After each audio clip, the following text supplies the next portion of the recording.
Welcome to the podcast from Headhunters Northwest. Headhunters Northwest. Specialized recruiting, specialized approach, where we take you behind the scenes into our customers' businesses. For over 20 years, Headhunters Northwest has served the global defense, small arms, and shooting sectors worldwide. Listen in as we discuss the inner workings of our USA and international customers. Headhunters Northwest, finding you the best heads for business.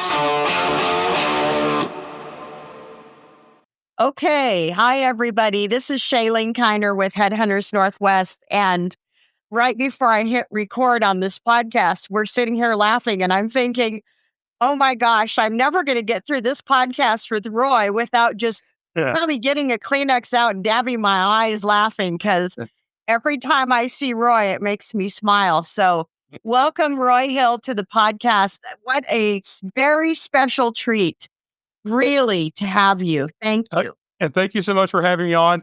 And on the one hand, that's kind of performance pressure, because now I got to try to make you laugh and maybe even cry a little bit. But on the other hand, I hope we can get through it without too much agony and distress. Well, we will for sure. And so we talked about a few things. I want to make sure that even though we're not going to cover Swanson Russell right at the beginning, I would like you to tell people make sure you tell them what you did there when we get to that.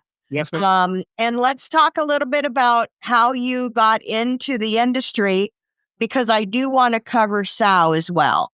Okay, cool. Yeah. I've been in the gun industry or gun industry adjacent since 2012. I have kind of a weird backstory. In fact, the joke I tell a lot is, well, doesn't everybody get into the gun industry by going and being a college English instructor for 18? Yeah. So I was usually the path I hear about. Usually, and mine's not so much as a career path as it kind of does this, right? Because I've been a professional journalist. I've been a college faculty member. I was a volunteer college rifle coach for a while. I've done some weird non-standard things, but I was able to get into the gun industry by getting hired at Brownell's in 2012. And I was originally hired to be a copywriter for their famous big book catalog.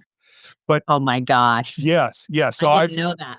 Oh yes. My original job at Brownell's was I was hired because of my writing background. And of course, that included teaching people how to write for about 18 years. I thought I was okay at it. And I have gotten paid to write by various outlets in the past. But if there is a constant thread of in my career path, it's I've always tried to understand who I am and what I'm good at, and then try to find jobs or careers that somehow aligned with that, and also aligned with deep-seated core values that I hold very, very dear in my heart. I guess one of the things you could say is I've had a First Amendment career, and now I'm in the midst of my Second Amendment career, and maybe in a couple of decades or so, when I need a retirement job, I'll get a Third Amendment career and help people prevent soldiers from being quartered in their houses. So, well, I think that's a great goal to achieve too. I do think what you said, though, about the way you've gone about your career, I wish I could hear more people say that. And I wish people would slow down and identify who they are, right, what makes them happy at their core, and what they're naturally good at. Right. It's kind of like your beautiful hair. Right? Oh, thank you. It's like an hairdresser says, stop trying to make your hair do this. Women do this all the time. Right. They have thin hair and they say, oh, I want this huge head of hair like, Farrah Fawcett back in the day. Right.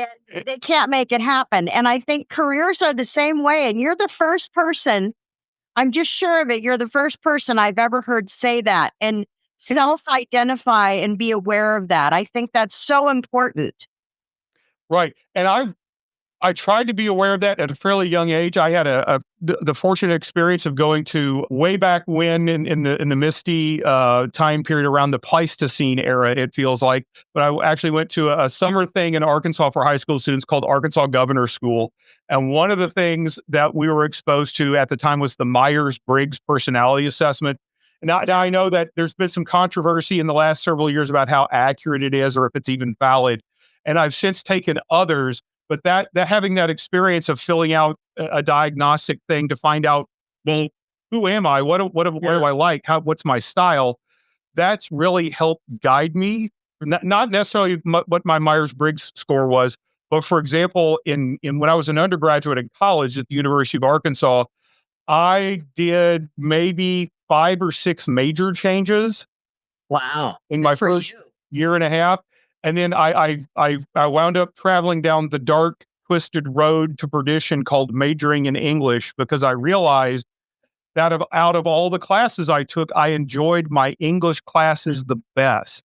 I think it's great you weren't afraid to say, this isn't working, make a change. Yeah, let's just go with this. Stop being locked into things. That's crazy. Right. I mean, for example, I probably could have made a lot more money had I say gone into engineering or become an accountant major. But me and math, I mean, I know better than that. I mean, I like to joke, in college I took math for poets and lovers. I don't even know what calculus is. I know it exists, but I have no idea. So, and again, I'm not disparaging anybody who's an engineer or an accountant or a very hardcore science type person. I just knew that for my personal style and the things I was interested in, the way my mind worked, those I could speak those, but I was never going to be really, really fluent and great at those. Well, you're a creative. I mean, everything you've touched has been creative, which is good because you have to be true to who you are to be successful in your career. You just can't keep trying to swim up water. It may work, but it's going to be painful as hell. Right. And then also, and like you said, some people get an image in their mind of what they think they should be or which direction they should go, and they try so hard. I mean, one of the things I'd always say in my composition classes, and try to help students figure that out for themselves, and say, I could have had the dream of being an NBA point guard. Yeah. And I could have spent hundreds of thousands of dollars on coaches and camps and worked on my 3-point shot. Now, that doesn't mean my 3-point shot or my ball handling would not have gotten better, but I was never going to be an NBA point guard. But that didn't mean I couldn't get better for it. You have the height for it. I've got the height for it, but I don't have the knees for it. And I've got the wrong body style. I was built more for like hunting woolly mammoths on the steppes or something. Yeah. Well, I think that's great that you knew that. So let's talk a little bit more about your career before we move into SOWW. So you went from, what did you do at Brownell's for them? What are the couple things for them? Yeah, I wound up wearing a lot of different hats. I was originally hired to be a copywriter for the big book, the catalog. And then that bled over into things. Brownell's used to put out a monthly newsletter called the Web Bench. I wound up writing a lot of stuff for that. Then I was also doing things like writing video scripts. I don't know if you've been in the industry probably long enough. You've probably heard the name Larry Weeks before. Oh, yes. Yeah. Larry was a longtime rock star at Brownell's. I think he'd had a 37-year career there, and he was Mr. PR, Mr. Industry Relations, Mr. Everything of that nature at Brownell's for decades. And it just worked out that they picked me to be the replacement Larry when it came time for Larry to retire. So for the first few years at SHOT Show, people would ask, well, who are you again? And I would put myself into context and saying, well, I'm the taller, more hairy Larry. And then they would say, oh, I know exactly who you are. Exactly. Yeah, they knew what you were supposed to be doing. Right. And then that morphed into my next official job title there was a PR and media specialist. So I was working a lot with endemic gun industry media. I also was very involved when Brownell's decided they wanted to work with social media content creators. Started off mostly YouTubers and then branched out into Instagrammers, TikTokers, anybody doing anything interesting that was either focused on firearms or that was gun adjacent and gun friendly. And then my last title at Brownell's, I was senior brand communications manager. And I was still doing many of the things I've been doing for years, but at a much higher level with a little bit more of a strategic component added in. Yeah. What a blast. Well, it was a heck of a ride. Yes. But that's how people should be. They shouldn't get so hung up on, I was hired for this. Really, people need to stop taking themselves so seriously. In my recruiting humble position, because in my job, I do everything, right? I don't get to say, I'm the boss. No, I still actually balance my own books and do everything. Right. And that's what I chose. But I think when people get hired at companies, they make the mistake of thinking, this is what I got hired for. This is what I'm going to do. And I think it hurts their career because look at what you've done. You've learned something along the way every time, even though you were a professional when you got there. Now you have more tools in your tool belt. Right. And that's one of the things that I really enjoy the most about anywhere I'm at is I try to find new things and then try to learn new things. That the lessons aren't always fun, Yeah. but they're still lessons. But yeah, one of the things you were talking about right there for about 10 years, because I was talking about my First Amendment advocacy. I was always, since the age of 8, I was a really, really a big supporter of the Second Amendment. So one of the consistent things I've done is try to find gun shooting or hunting related jobs for myself. And I was actually a concealed carry instructor in Arkansas for 10 years. So I was the CEO, the instructor, the safety officer, the advertiser, all of that stuff. And it was never big. That was my way of I had a bad ammo habit that I had to feed. So that was my way of supplying my ammo habit. But for about 10 years, it was called Possum Pistol Academy. Oh, And, no. Oh, yes, it I was. want to make sure people heard that. It was called Possum Pistol Academy. Yes. Oh my gosh, that is priceless. In Arkansas, no less. Well, I knew I wanted an animal mascot, and I was going to go with armadillo pistol, but I just didn't like the way that rolled off the tongue. Yeah. And then I'm saying squirrel, no. Raccoon, no. Possum. Perfect. And to this day, my Instagram handle is Possum Fatback. So. Oh my gosh. Well, people, you'll have to follow Roy. So yes, definitely check out his Instagram handle. That's awesome. When you first sent me your personal email, Right. we talked about doing this, I just about fell off my chair because it just is so appropriate. Right. Us from you and had lunch and had a few minutes. It's always the least Well, thank you. coming out your mouth. And I'm like, oh my gosh, that's perfect. That's awesome. Thank you. Yeah, the short version of the story was I was going to do cowboy action shooting, and I wanted a very Arkansas, because of course when you do cowboy action shooting, you have to have your handle. Oh, I didn't know that. Okay. Yeah, if you join Single Action Shooting Society, you have to have a handle, and everybody wants to be like the Arkansas kid or the Fort Smith kid or this kid or that kid. And I wanted one that would communicate the word Arkansas, but be unique. And I was going to be a guy dressed up in overalls, and my handle was going to be Possum Fatback. I think that pretty much is representative of the thought process people have. Yeah, it's not fair, but it is true. Right. And I never did cowboy action shooting, and I knew I had to recycle that somehow, so I did. That's great. Well, I want to talk about SOWW before we get into, Swanson Russell, because there's a lot that goes into that. Tell us what that is that I keep referring to. Right. Tell us all, because I really have only seen your posts, but we have never really talked about this. Sure. This is the job I do not get paid to do. This is a heart project of mine. SOWW is the acronym for Special Operations Wounded Warriors. It's a 501c3 charity headquartered out of Myrtle Beach, South Carolina. We're about 13 or 14 years old, I think. We're chartered to help wounded and injured members of the United States Special Operations Forces. So we have 3 main missions. We do what we call therapeutic outdoor experiences, are mostly hunting and fishing trips. We've done other things. We've even got a women's retreat. There are women who get assigned to work with special operations units. So we've got a women's retreat that so far has been out on a working ranch in Montana.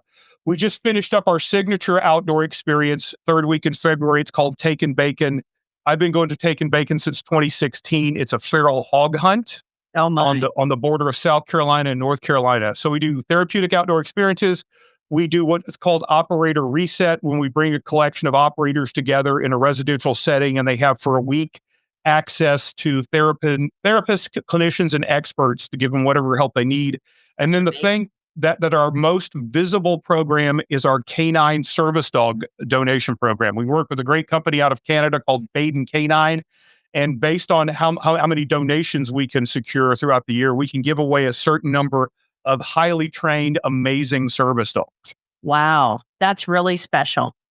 So you didn't mind when I had George laying down at our absolutely not. George is I don't know if Beautiful. George would measure up to those highly trained, right? I tell him all the time when we see, other service dogs, don't even look at them. They could kick your butt. Right. That's It's really special that you do that. Do you have any idea of how many service members you're able to help in a calendar year, for example? I didn't look. It's a bunch. I mean, it really varies year to year. Of course, we have all the time people signing up for our activities. And just as a plug, if you go to SOWCharity.com, if you're a veteran of special operations or you know somebody who is, you can nominate yourself or you can nominate somebody you know. Just pick something on the website you think they would like and nominate them. That's great. We'll put that link in with all of this marketing material on the podcast. Where we post this podcast online, we'll put the link. Awesome. Thank you very much. Happy to do it. That's really great. How did you get involved with this group? Brownell's is the biggest sponsor of SOW, and that's because one of the founders, his brother, worked for years at Brownell's. So in 2016, I was fortunate enough, because of my work in marketing at Brownell's, to get invited to go to Taken Bacon. And I went there and I absolutely fell in love with the organization and the mission. And it's kind of weird. And again, it kind of matches my other, career path. I don't have any military experience. I've never served. And now I'm for year 3 on the board of directors of Special Operations Wounded Warriors, because I just kept showing up. And they said, well, we better give this joker something to do. So they put me on the board 3 years ago. That's wonderful. I mean, it takes all types of people to help all of us. And what a wonderful gift for you to give back to people.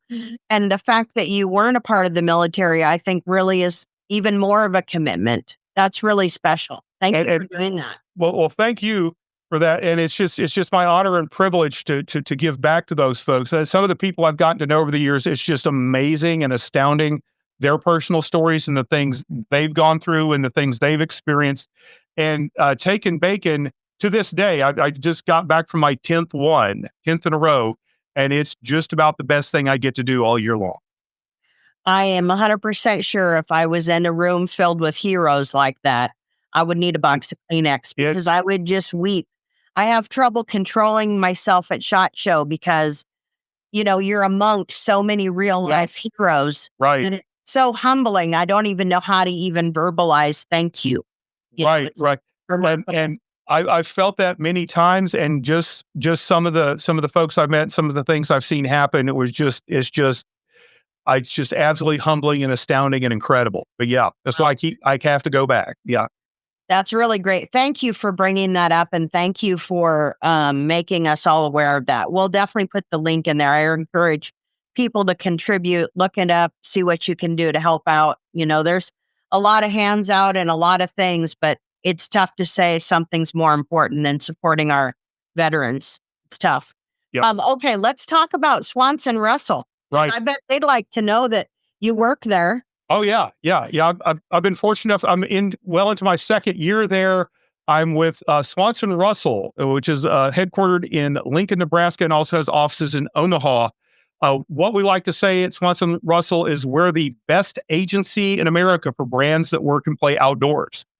So we're a full-service marketing agency. Anything you can imagine in the marketing side, Swanson Russell has experts and experience in doing that. We're not an enormous company, but neither are we a small company. We're way bigger than like 20 or 30 people. And we've got all sorts of highly talented individuals, very well versed and skilled in all areas of marketing. And I was attracted to there as a new job because they've been around since 1962, and they have a deep, rich history of working very closely with the hunting, shooting, and fishing industries. Yes, that's right. They're very well known. So tell us what you do there. My official title at Swanson Russell is I'm a senior PR counsel. One of the ways I like to explain that is I do a lot of the stuff I used to do at Brownell's, and now I just do them for a bunch of different companies. So I'm heavily involved in any sort of PR activity. Some of the clients that I've personally worked with since I started at Swanson Russell, some names folks have probably heard of: Bushnell, Blackhawk with their tactical gear and holsters, Gold Tip Arrows, Primos Hunting. I was the main PR person for those. I've done some assistant type help or fill-in help with accounts like Nosler or Badlands Camo when we had Badlands Camo. And then at Swanson Russell, it's called outdoor rec. That's how we classify that internally, outdoor recreation or outdoor rec.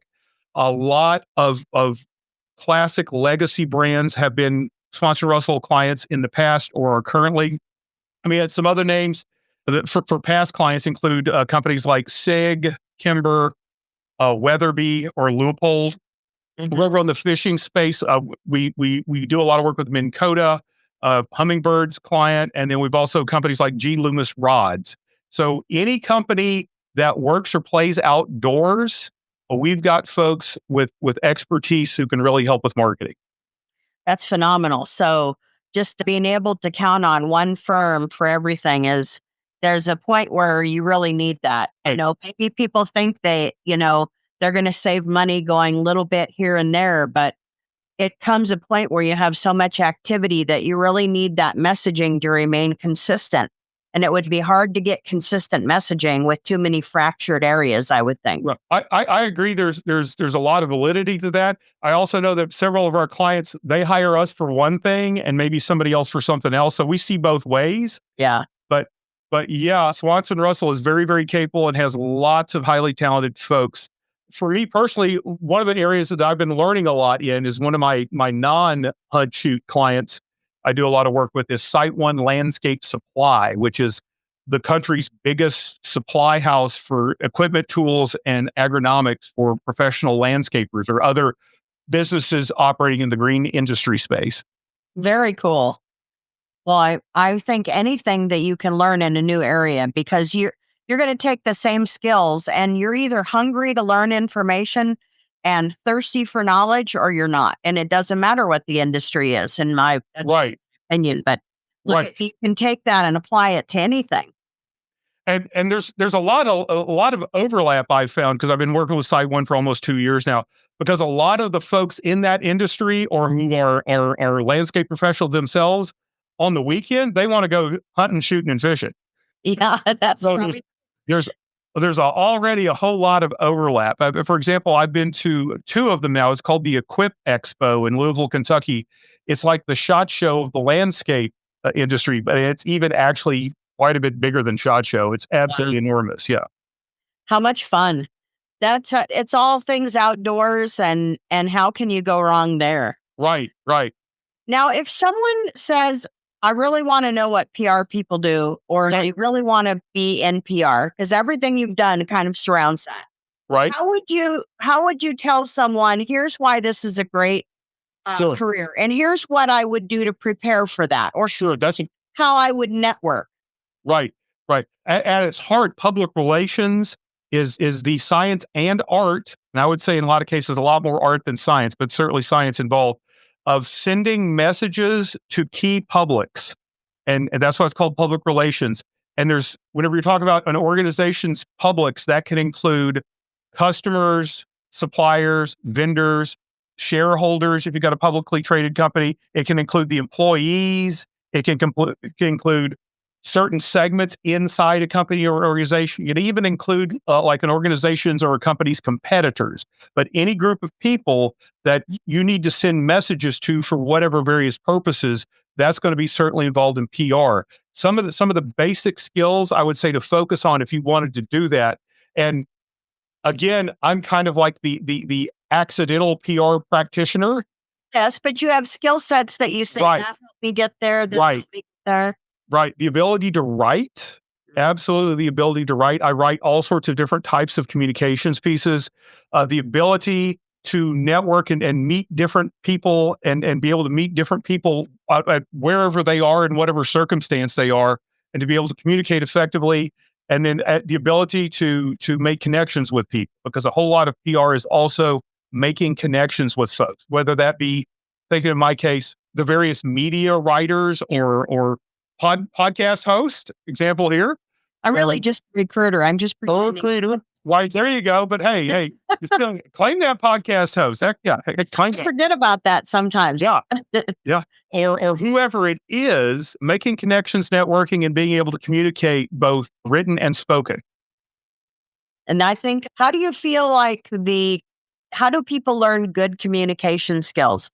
I'm sure that they can say, I mean, obviously people get degrees in communication. Oh, But yeah. when you're out there in the real public, what would you say is maybe one or two of the most important things to remember when you're trying to make connections? Right. And this is something that I always brought up in my college camp composition courses I taught.